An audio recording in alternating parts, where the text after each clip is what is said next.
Muito boa noite. O sermão essa noite está em João capítulo 11. Nossa leitura foi feita do versículo 1 ao 19 e depois demos um pulo para o verso 53 e fomos até o final do capítulo. Ficou faltando então os versos 20 ao 52. Ali está nosso sermão, então ali nós vamos trazer a mensagem da palavra de Deus essa noite, né? Levando em consideração, obviamente, todo o capítulo. Esse sermão faz parte da série Conversas com Jesus. O título, então, ficou esse, né? Verdades que envolvem a confissão de fé. Então, esse é o título, e também aqui nós já temos o nosso tema. Nós vamos tratar sobre a confissão de fé, né? Vamos pensar assim, numa confissão de fé genuína, verdadeira em Jesus Cristo, e os elementos que dela procedem, ou os elementos que envolvem uma confissão de fé, ou que devem ser buscados numa confissão de fé verdadeira. O nosso verso-chave é o verso 27, onde diz assim: Disse-lhe ela: Sim, Senhor, creio que tu és o Cristo, o Filho de Deus, que havia de vir ao mundo. Verso 27, então, é a confissão de fé expressa nesse capítulo. Certo? Então, a confissão de fé de Marta em Jesus Cristo, ela traz essa expressão. Creio que tu és o Cristo, o Filho de Deus que havia de vir ao mundo. Então, vamos chamar esse de clímax aqui do capítulo. O capítulo 11 é muito conhecido pelo milagre que acontece ali, né, que é a ressurreição de Lázaro, mas, de fato, né, o cerne desse capítulo é o crer em Cristo, né? O crer em Cristo para a salvação, né? O conhecer a Cristo para a salvação. Então, isso é que nós vamos abordar essa noite. Então, para isso, em primeiro lugar, que nós devemos buscar, observar numa confissão de fé, seria: mas eu sei em quem tenho crido, né? Essa expressão é tirada da música que nós acabamos de cantar, e na pessoa de Marta ela expressou conhecimento em Jesus Cristo, né? Ela disse assim, né, diz assim o texto no versículo 20 ao 22, conforme aparece aí. Ouvindo, pois, Marta que Jesus vinha, saiu-lhe ao encontro. Maria, porém, ficou assentada em casa, dando continuidade, né, à narrativa que nós fizemos na leitura no início do culto aí. Morte de Lázaro, Jesus distante ali daquela localidade, a mensagem de Marta e Maria, das irmãs, para que Jesus viesse enquanto Lázaro ainda estava enfermo. Obviamente elas esperavam que Jesus pudesse interferir naquela situação de enfermidade de Lázaro, curando ele, né? E as demais informações que nós lemos ali, Jesus manobrando aquela situação, né, sabendo que aquela enfermidade levaria Lázaro à morte e aguardando que isso acontecesse para que então ele chegasse lá e fizesse o que nós sabemos que ele fez. Então a expressão dele no começo do capítulo é que ele esperava de fato que aquilo acontecesse para que eles fossem levados a crer, certo? Então, obviamente, ali a soberania de Deus em ação para que ele de fato operasse aquele milagre que foi o último milagre em João, certo?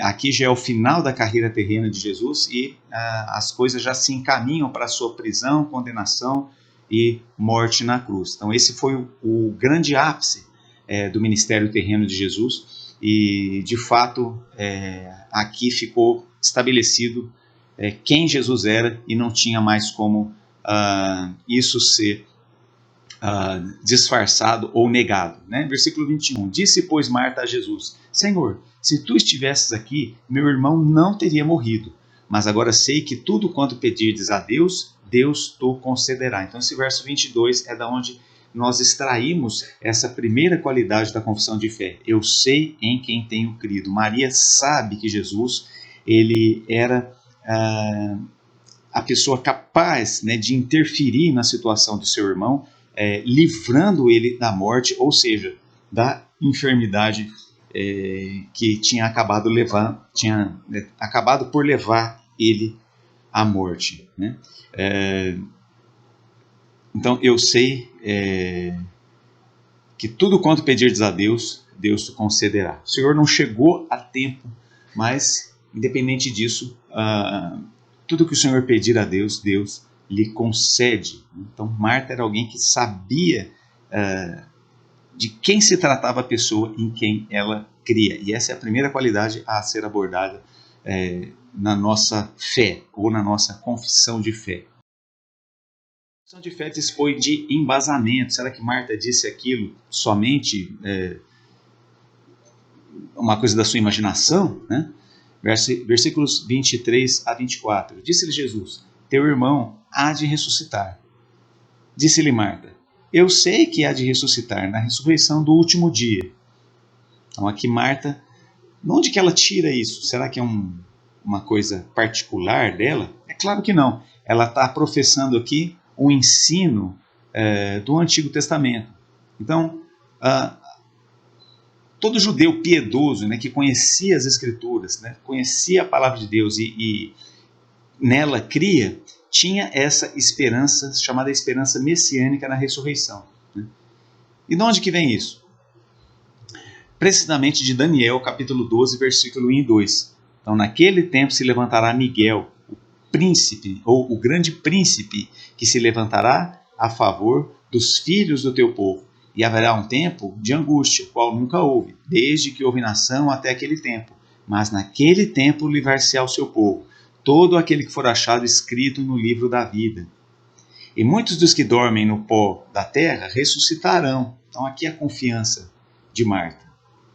Uns para a vida eterna, que era o que ela esperava acerca de Lázaro, e outros para vergonha e desprezo eterno. Gente, isso é muito semelhante à descrição da ressurreição futura colocada no Apocalipse, né? Que a gente pode chamar de uma continuação do Evangelho de João. João é o autor tanto dos Evangelhos quanto das cartas e fechando o Novo Testamento do Apocalipse. Daniel está para Apocalipse no Antigo Testamento, assim como está o Apocalipse para nós no Novo Testamento. Então é a esperança de vida eterna, de ressurreição após a morte, a salvação esperada em Deus pelos fiéis ali do Antigo Testamento. Nós podemos chamar de irmãos também. Né? Então Marta, a confissão de fé dela é uma confissão com embasamento, não é alguma coisa acerca da qual ela sente ou que ela acha que vai ser assim, ou que alguém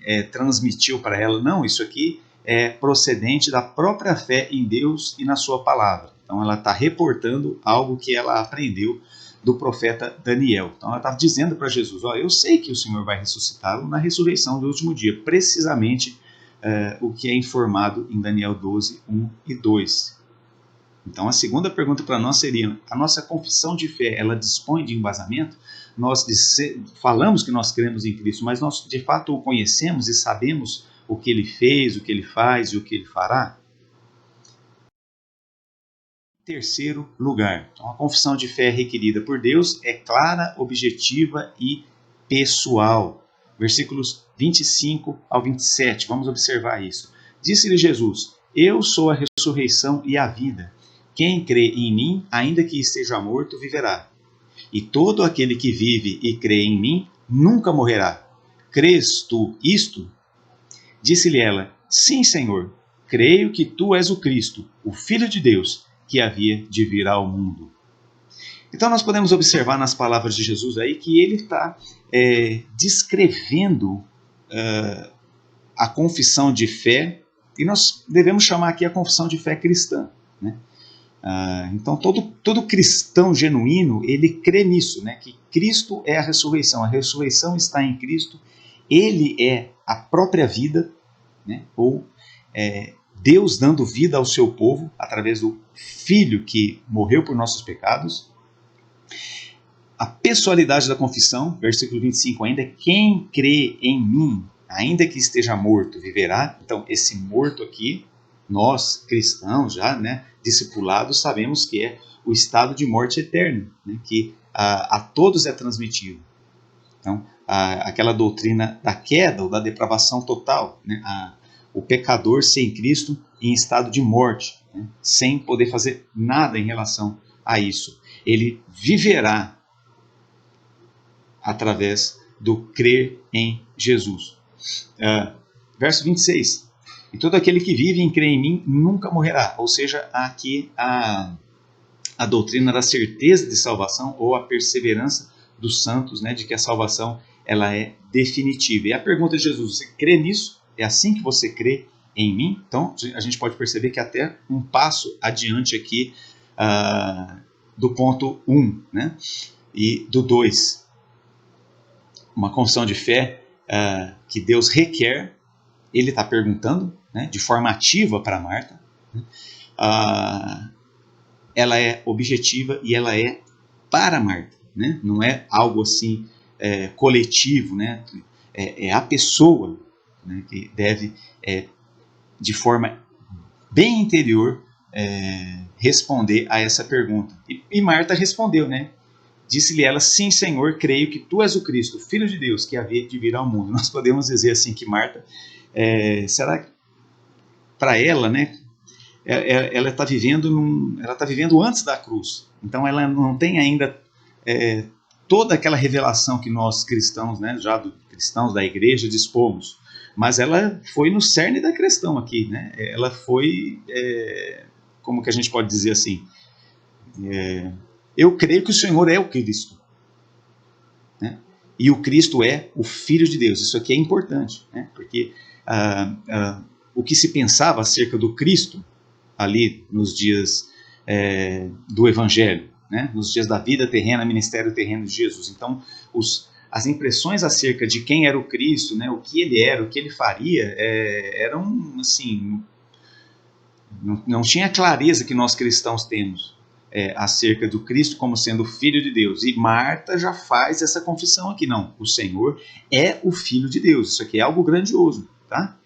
Então, isso faz parte de uma confissão de fé que é redentora, que de fato vai produzir salvação na vida daquele que é o portador de uma confissão assim, né? Que havia de vir ao mundo, ou seja, que Deus enviaria para redenção do seu povo. Então, olha só como a confissão de fé de Marta, mesmo sendo ela assim alguém vivendo antes de... Marta não tem o Novo Testamento, mas dentro da graça de Deus, da revelação divina até aquele ponto, dentro da obra do Espírito Santo na vida dela, ela já tem, né, esses elementos da salvação, todos bem claros ali, todos deixados para a nossa salvação também, certo? Em quarto lugar, as relações entre os confessos e não confessos, que a gente vê no capítulo 11, o que está acontecendo? A cerimônia ali para o sepultamento de Lázaro, né? E a gente então segue observando isso aqui, os versos 28 até o 31. E dito isto, partiu e chamou em segredo a Maria, sua irmã, dizendo, o mestre está cá e chama-te. Ela, ouvindo isto, levantou-se logo e foi ter com ele. Verso 30, né? Pois Jesus ainda não tinha chegado à aldeia, mas estava no lugar onde Marta o encontrara. Verso 31, vendo, pois, os judeus que estavam com ela em casa e a consolavam, que Maria apressadamente se levantara e seguiram-na, dizendo, vai ao sepulcro para chorar ali. Então, em quarto lugar, né, o elemento que nós observamos aqui na confissão de fé é que a confissão de fé, né, ou a pessoa que confessa a fé em Jesus Cristo, ela vive com pessoas que não confessam. Então, a ocasião ali do velório de Lázaro mostrava isso. Então, quem eram, vamos chamar assim, os cristãos ali, né? Ou quem eram as pessoas que já tinham identificado em Jesus a pessoa do Messias? Marta, Maria e Lázaro, que agora estava morto, né? Já sepultado. Os judeus que estavam participando ali eram também conhecedores do Antigo Testamento, né? Eles estão participando de uma experiência da sua religião ali, da sua fé, mas eles não têm, né? Ou eles não compartilham da confissão de fé de Marta, que nós acabamos de ver, né? Eles não creem que Jesus é o Filho de Deus que havia de vir ao mundo, né? Eles não creem em Jesus como aqueles irmãos ali, amigos de Jesus, criam, ou seja, Maria, Marta e Lázaro. Interessante a gente colocar Lázaro nisso aqui também, né? Porque, enfim, o que vai acontecer com ele aqui, né, é uma referência acerca da obra de Deus, da salvação, né? Ou do que ele mesmo falou aqui, ainda que esteja morto, viverá. O que nós podemos dizer do ponto 4? Né? Apesar de não haver um compartilhamento acerca da fé ali, eles estavam ali participando daquela experiência juntos, né? E deveria ser assim, né? Essa, inclusive, era a própria intenção de Jesus, no momento em que ele fizesse o que ele planejava fazer ali, a sua audiência fosse de incrédulos, né? Então, aqueles judeus ali, na sua maioria, eles não percebiam, eles não aceitavam a pessoa de Jesus como quem de fato ele era, né? O Filho de Deus, o Redentor. Quinto lugar. A confissão de fé não nos faz imunes à dor da morte. Versículos de 32 até 35. Tendo, pois, Maria chegado aonde Jesus estava, e vendo-o, lançou-se aos seus pés, dizendo: Senhor, se tu estivesses aqui, meu irmão não teria morrido. Jesus, pois, quando a viu chorar, e também chorando os judeus que com ela vinham, moveu-se muito em espírito e perturbou-se. E disse: Onde o puseste? Disseram-lhe: Senhor, vem e vê. Jesus chorou. Então, aqui nós temos esse quinto elemento da confissão de fé, que traz a tristeza acerca da morte. Às vezes nós temos uma impressão errada sobre a confissão de fé, como sendo algo assim que vai nos tornar imunes, né, a coisas tipo como a morte, né? Então, o cristão ele não sofre a morte porque ele tem certeza da obra de Deus e nada mais longe da verdade, né? O que a confissão de fé traz para nós, né, ou a certeza de salvação nos traz, é segurança, né, é conforto, não dá lugar ao desespero na vida, na experiência do cristão, quando a morte chega, né? Mas a dor em relação à morte, essa afeta a todos, né? Afeta a crentes e a incrédulos, né? Obviamente, em proporções diferentes, porque a dor em relação à morte, em relação ao incrédulo, tem aquele elemento de desespero, né? De incerteza, enquanto que no cristão a experiência é outra, mas a dor da perda, né? E a experiência da morte, ela traz dor. Traz dor ao incrédulo e traz dor ao crente.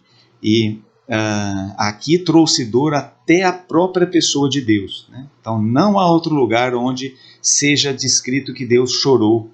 E aqui em João, por ocasião da morte de Lázaro e por ocasião daquele ambiente de ele perceber a dor da morte entre aquelas pessoas, né?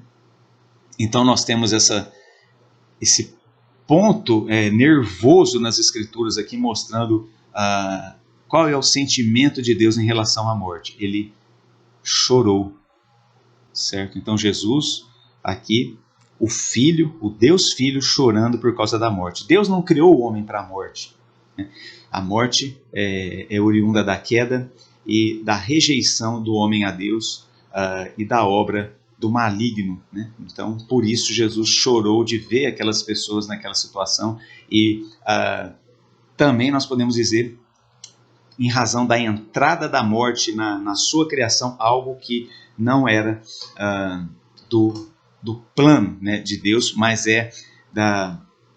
algo ali que o Senhor mudaria, né? Mudou de forma, vamos dizer assim, didática nesse capítulo 11, para dar uma lição sobre o poder de Deus sobre a morte, né? Que Deus está acima da morte, né? O Filho está acima da morte, Ele é Senhor de todas as coisas. No entanto, aqui aparece a dor do próprio Deus em relação à morte do homem criado à sua imagem e semelhança. Então, a confissão de fé não deve nos fazer, ela não é para isso, né? A confissão de fé, a fé em Jesus Cristo não é para nos tornar imunes à dor da morte, mas é para nos dar certeza de que há vida depois da morte, e essa é garantida em Jesus Cristo, né? É para nos mostrar que existe o castigo eterno e a vida eterna. E o que vai nos tirar de um e direcionar ao outro é o Senhor Jesus. Em sexto lugar, a confissão de fé sucede e precede a glória de Deus. Ou seja, a confissão de fé ela vem depois do contato com a glória de Deus, né? E ela se mantém na experiência com a glória de Deus. Ou seja, a pessoa que vai mais confessar a Deus com elementos de vigor, vamos dizer assim, é aquela que está em contato constante com a glória de Deus. Versículos 36 ao 40. Disseram, pois, os judeus, vede como o amava. Então, eles estão falando sobre o fato de Jesus ter chorado. Então, eles falam assim, puxa, o Rabi está chorando por causa da morte de Lázaro. Né?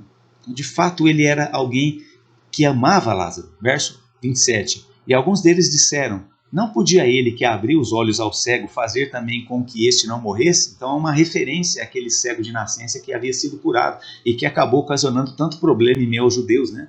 Porque aquele milagre acabou mostrando que Jesus de fato era o Messias, né? Mas os judeus não acatavam isso, né? Não concordavam com isso. E então aqui é interessante ouvir isso deles. Não, ele abriu os olhos do cego. Então eles estão confessando aqui, esses que estavam presentes ali, que de fato Jesus tinha curado o cego de nascença. Né? E não sei como é que eles pensavam sobre isso, né? Porque se ele curou o cego, então será que ele não é quem ele diz ser? Mas aqui segue então o verso 38. Jesus, pois, movendo-se outra vez muito em si mesmo, veio ao sepulcro, e era uma caverna, e tinha uma pedra posta sobre ela. Um outro dado interessante aqui, Jesus, ele comoveu-se em relação àquela expectativa dos judeus. Quer dizer, de um lado os judeus não creem que ele seja quem ele se apresenta sendo, mas de outro lado, na hora da morte, eles esperam que ele faça alguma coisa. Como o ser humano ele busca solução para a morte, né? De forma até assim não encaixa uma coisa com a outra, né? De um lado você não aceita que aquele homem é quem ele diz ser, mas do outro lado você espera que ele faça um milagre, né? Isso não é algo assim que familiar para nós. Versículo 39. Disse Jesus, tirai a pedra.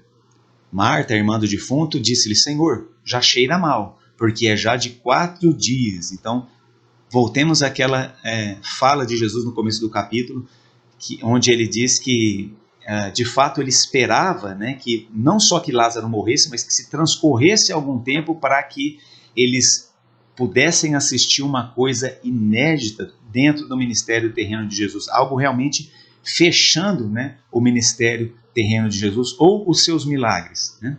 João lista os milagres de Jesus e esse é o ápice aqui dessa lista, né? Ou seja, a ressurreição de Lázaro, né? Então, de fato, ele estava morto e Marta dá essa informação de que ele estava até em avançado estado de decomposição, esse cheiro, né, de morte que estava ali. A hora que eles abrem o sepulcro, então ela já dá um aviso, olha, a hora que abrir já cheira mal, né? Então, mostrando que a morte de Lázaro ali não era como assim, às vezes nós ouvimos algumas explicações estapafúrdias, né? Que de fato ele não havia morrido, ele estava ali numa situação de coma e ele... não é nada disso, né? Versículo 40, disse-lhe Jesus, não te hei dito que se creres, verás a glória de Deus? Quando que ele disse isso, irmãos?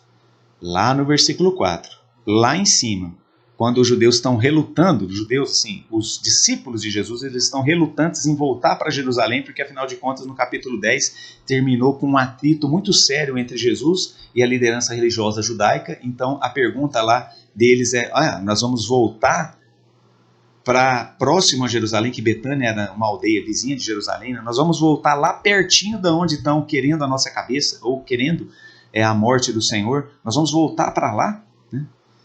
Para morrer junto com Lázaro? Enquanto que eles também diziam, né, se Lázaro está dormindo, porque Jesus tinha falado, né? Lázaro dorme, mas ele estava falando da morte, eles que entenderam errado. Então é lá no começo do capítulo, Jesus já fala assim, ó, que vocês vão ver a glória de Deus hoje. Então, Jesus está se referindo à ressurreição de Lázaro e ao maior dos milagres do seu ministério terreno. Quer dizer, o milagre maior, de fato, vai ser o próprio Senhor Jesus vencendo a morte, né? Mas aqui se refere a um sinal, né, um sinal derradeiro de que Jesus é, de fato, o Messias prometido no Antigo Testamento. Ou como Marta disse aqui, tu és o Filho de Deus que havia de vir ao mundo. Então, os presentes ali, isso se manifestaria de forma inequívoca, inegável, né? Então, aquele homem que estava diante deles era, de fato, o Deus Filho, o Salvador, né? De novo, 40. Não te hei dito que, se creres, verás a glória de Deus? Então, ali tem muito significado isso, né? Teve gente que, mesmo vendo, não creu, né? Mas a glória de Deus, ela se manifesta e ela traz o que nós vamos ver no ponto seguinte, que são as conclusões, né? Então agora nós já vamos para as conclusões. Depois nós vamos fazer um agrupamento de cada ponto e conversar, fazer uma aplicação de cada um deles. Mas agora, conclusões finais, para que creiam. Então o ato da ressurreição de Lázaro, o objetivo de Deus naquilo era para fazer que as pessoas que testemunhassem daquilo crescem em Jesus, né? Em quem ele era. Crescem nele para a salvação. Verso 41. Tiraram, pois, a pedra de onde o defunto jazia. E Jesus, levantando os olhos para cima, disse, Pai, graças te dou por me haveres ouvido. Eu bem sei que sempre me ouves, mas eu disse isso por causa da multidão que está em redor, para que creiam que tu me enviaste. Então, olha essa fala de Jesus no verso 42. Né? Eu bem sei que sempre me ouves. Até aquilo que Marta falou mais acima aqui, né? Eu sei que tudo quanto pedires a Deus, Deus te ouve e Deus faz. Então, o Pai te ouve e o Pai faz o que o Filho pede. Então, Marta já tinha essa convicção, né? Mas e os outros que estavam ali? Então, Jesus está falando com Deus, né, de forma audível, ele está falando em voz aberta aqui, né? É tipo uma oração extemporânea, né? Ele está falando e os judeus ali, aquela audiência de judeus que ainda não creem nele, está vendo ele falar com Deus, ou está ouvindo ele falar com Deus, né? E ele expressa isso aqui, né? Eu disse isso por causa da multidão que está em redor, para que creiam que tu me enviaste. Verso 43. E tendo dito isto, clamou com grande voz, Lázaro, sai para fora. Então Lázaro estava morto, gente. E Jesus falou com o morto. E o que aconteceu? Verso 44. E o defunto saiu, tendo as mãos e os pés ligados com faixas, e o seu rosto envolto num lenço. Disse-lhe Jesus, desligai-o e deixai-o ir. Então, apesar de o ápice desse capítulo, né, o ponto central, como nós estamos defendendo aqui nesse sermão, é o verso 27, a confissão de fé de Marta, né? Tudo aqui gira em torno do expressar fé em Cristo para a salvação, né?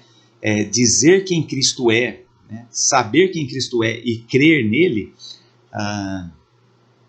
esse é um ápice visível, né, do capítulo, a ressurreição de Lázaro, no versículo 44. A hora que aconteceu isso aqui, gente, aconteceu então o que Jesus acabou de dizer aqui, eles vendo a glória de Deus.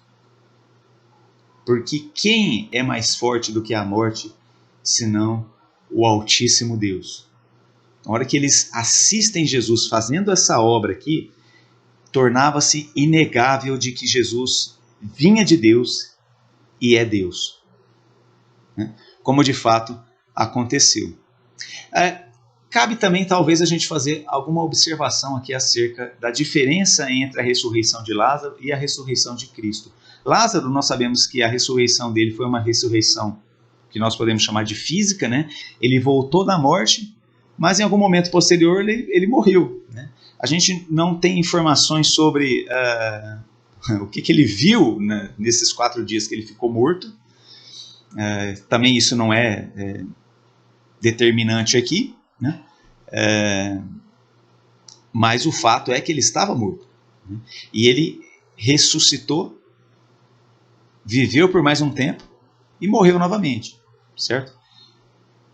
Cristo, apesar desse ser o último milagre do ministério terreno de Jesus, né, o milagre máximo do Evangelho e que sela o próprio Evangelho é a ressurreição do próprio Cristo, certo? Cristo, conforme a doutrina cristã vai definir depois nas cartas de Paulo, é que Cristo é o primeiro da ressurreição definitiva, né? A ressurreição que nós aguardamos, a ressurreição para a vida eterna. Cristo já ressuscitou para voltar à comunhão com Deus, na própria presença de Deus. Nós sabemos que Cristo ressuscita e ele ascende aos céus. Então Cristo já ressuscitou para a nova vida, sendo para nós uma referência. Ele é chamado por Paulo de as primícias, né? Ou seja, o princípio da ressurreição. Então até o próprio Lázaro, que já ressuscitou uma vez, ele agora que ele já morreu, né? Há 1 milênio ou 2 até agora, ele está esperando a ressurreição, essa que é a ressurreição definitiva, né? Então, quando Jesus ressuscita, a descrição ali os lençóis permanecem no mesmo lugar que estão, né? O próprio Jesus dobra o lenço que está no seu rosto e coloca ali do lado, num símbolo, né, dentro da cultura judaica, de dizer que ele teve uma boa estadia ali, né? Enquanto que Lázaro, ele ressuscita, mas ele ressuscita nesse estado ainda de corpo natural, né? do nosso corpo ainda carecendo da glória de Deus, né? Então ele sai ali parecendo tipo uma múmia, né? Envolto ali, e aí as pessoas que estão vendo ali, imagina o espanto delas, né? E eles então ficaram olhando para aquilo ali. Jesus precisou dizer, vai lá, desenrola ele agora da faixa, para que ele possa ir. Para que creiam, primeiro elemento da nossa conclusão. 3 elementos, tá? O segundo todos crerão? É uma pergunta aqui, uma pergunta até assim, né? Todos crerão? Então esse é o ponto. Foi necessário que aquilo acontecesse, Deus preparou tudo para que aquilo acontecesse, né? A ressurreição de Lázaro, capítulo 11 de João, mas aquilo produziu o crer em todos os que assistiram, né? Versículo 45, muitos, pois, dentre os judeus que tinham vindo a Maria, ou seja, seguiram Maria lá do velório até a sepultura e assistiram e foram testemunhas da ressurreição de Lázaro, e que tinham visto o que Jesus fizera, creram nele. Então muitos, né, daqueles, quantos será que eram, né? Quantas pessoas será que estavam ali no velório e que assistiram à ressurreição de Lázaro e creram em Jesus Cristo, né? E passaram a compartilhar da confissão de fé de Marta, que agora não era dela, mas era pessoal de cada um ali presente. Verso 46, mas alguns deles foram ter com os fariseus e disseram-lhes o que Jesus tinha feito. Então, 2 grupos nós temos aqui, né? Um grupo que viu a glória de Deus e creu, e um outro grupo que viu e não creu, e manteve-se no seu próprio estado natural, ou melhor, piorou o seu estado, né? Porque a reação desse segundo grupo aqui, das testemunhas da ressurreição de Lázaro, foi uma reação de rejeição, né? Eles acrescentaram aquela rejeição que eles já tinham em relação ao evangelho, vamos chamar assim aqui, né? Versículo 47, depois os principais dos sacerdotes e os fariseus formaram conselho e diziam, que faremos, porquanto este homem faz muitos sinais. A gente sabe que a liderança judaica não cria em Cristo, e não só não cria, era um não crer pior, porque não era como nós observamos, a pessoa não crê em Cristo porque não sabe quem Cristo é. Eles, ao que tudo indica, eles sabiam,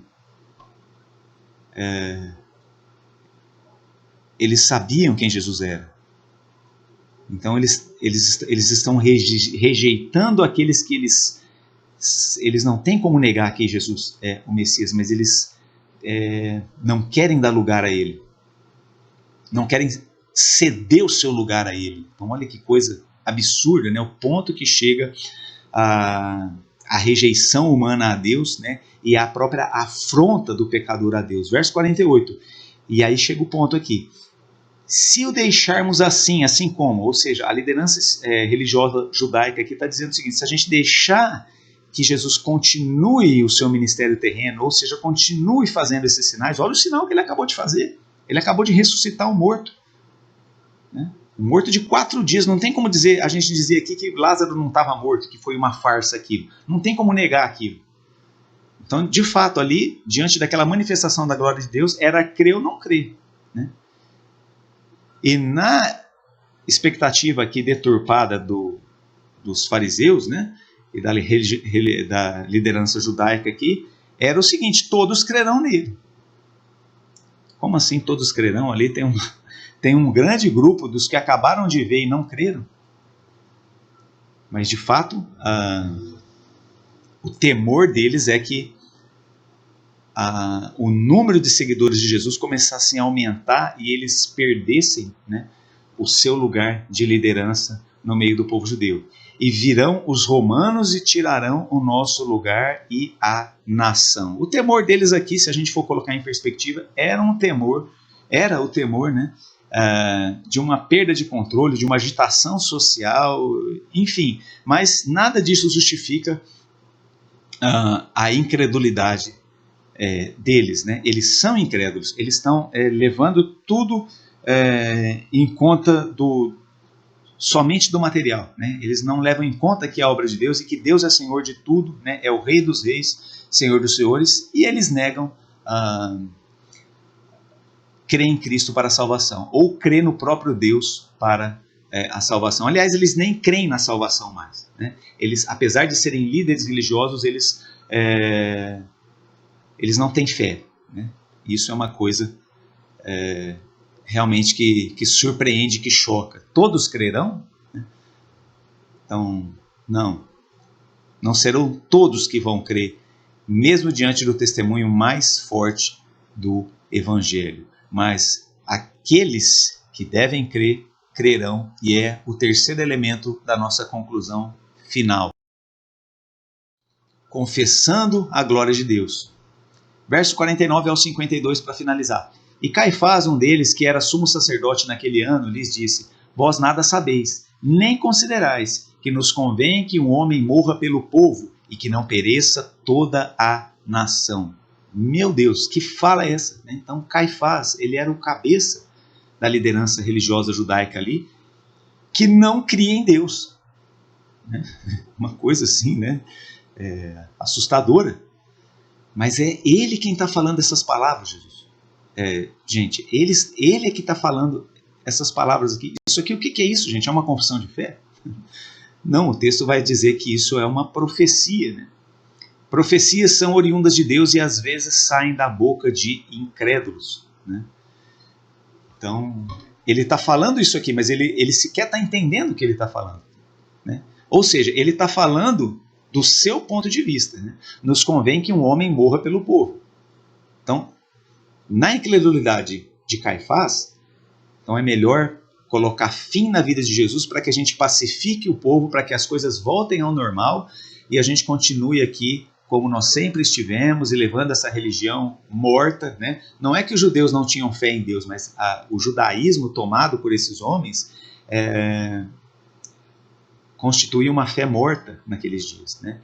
E esses homens não trabalhavam para edificar a fé de ninguém, porque eles próprios tinham fé, mas nos dias de Jesus, ele encontrou pessoas fiéis, né? Sempre há um remanescente fiel no povo de Deus, ainda que a estrutura religiosa esteja corrompida, e que não pereça toda a nação. O pensamento dele é puramente político aqui, né? E não tem nenhum resquício de religiosidade, de fé, de temor a Deus, né? De piedade, mas a fala dele se encaixa dentro do plano de Deus, né? Revelando a soberania de Deus. Verso 51. Ora, ele não disse isso de si mesmo, mas sendo um sumo sacerdote naquele ano, profetizou que Jesus devia morrer pela nação. Então olha que coisa que faz a gente realmente admirar a soberania de Deus, né? Porque apesar desse homem ser um infiel, Deus extrai da boca dele, na sua soberania, esse testemunho, né? Quando ele fala um homem perecendo por toda a nação, ele mesmo não está pensando na obra redentora, mas Deus está. E esse é um testemunho de que, apesar de toda a resistência humana e de Satanás, Deus concluiria o plano redentor na cruz.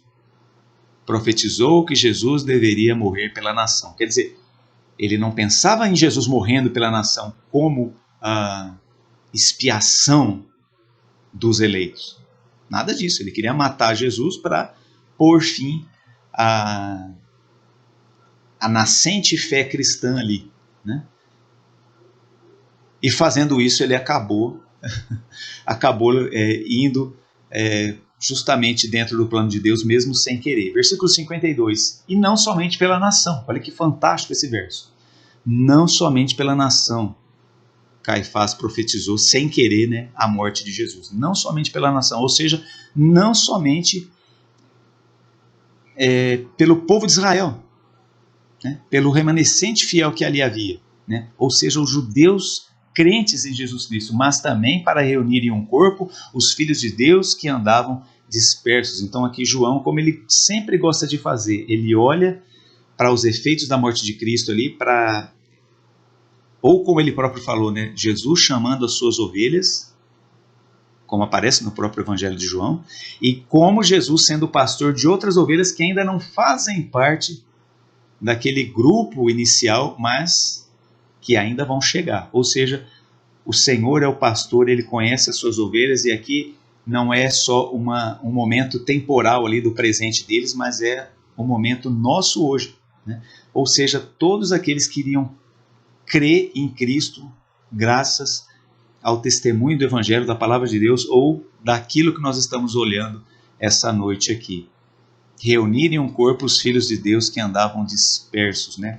Dispersos geograficamente naqueles dias e dispersos temporalmente ao longo de todas as eras em que Deus está salvando os redimidos.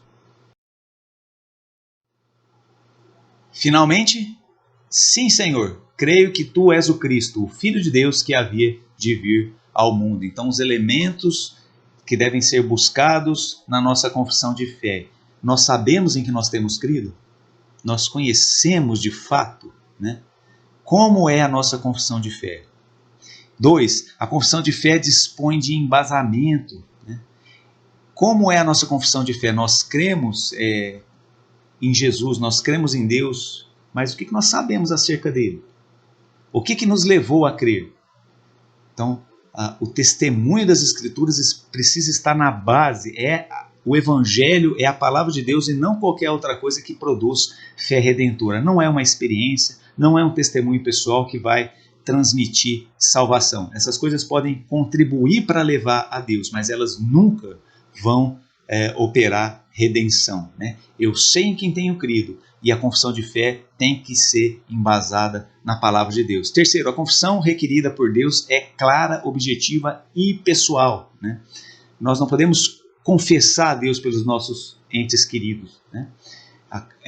Cada pessoa precisa olhar para Deus com fé, e essa fé é uma fé que o próprio Deus dá, é a fé redentora, certo? É a própria salvação. Ela é objetiva, clara e pessoal. Então, Jesus é o Filho de Deus, né, que havia de vir ao mundo. certo? Ele é o caminho, a verdade, a vida. Ninguém vem ao Pai senão por Ele. A nossa confissão de fé é assim. Quarto, as relações entre os confessos e os não confessos. Nós estamos vivendo em meio a pessoas que não compartilham da nossa confissão de fé. Como é a nossa relação com elas?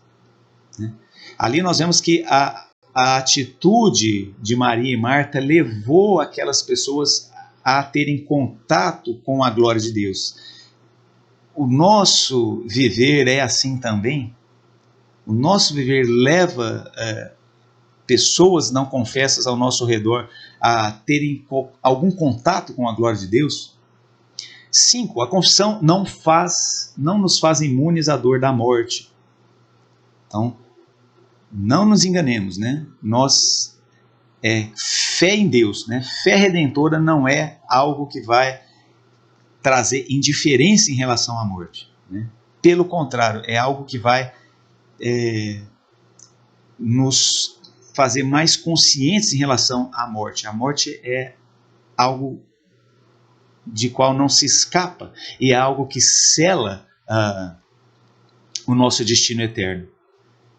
Então a morte deve ser algo preocupante e doloroso para cada um de nós, ainda que nós sejamos cristãos e tenhamos certeza da nossa redenção.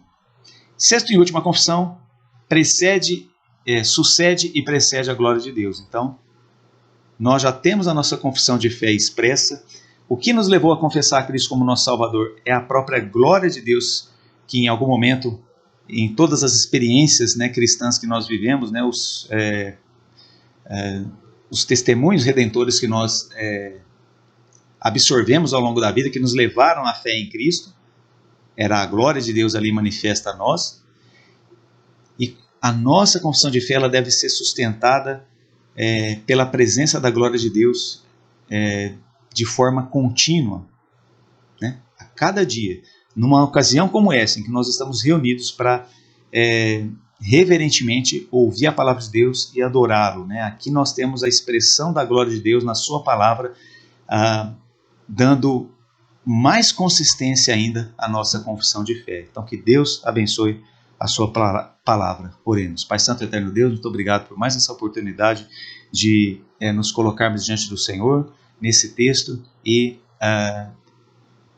trazer mais robustez, né, mais consistência à nossa fé, o crescer em Cristo como nós vimos na palavra, que nessa ocasião possa ter acontecido na vida de cada um de nós. Despede-nos em paz e concede-nos uma boa semana. Nós te pedimos em nome do Senhor Jesus. Amém.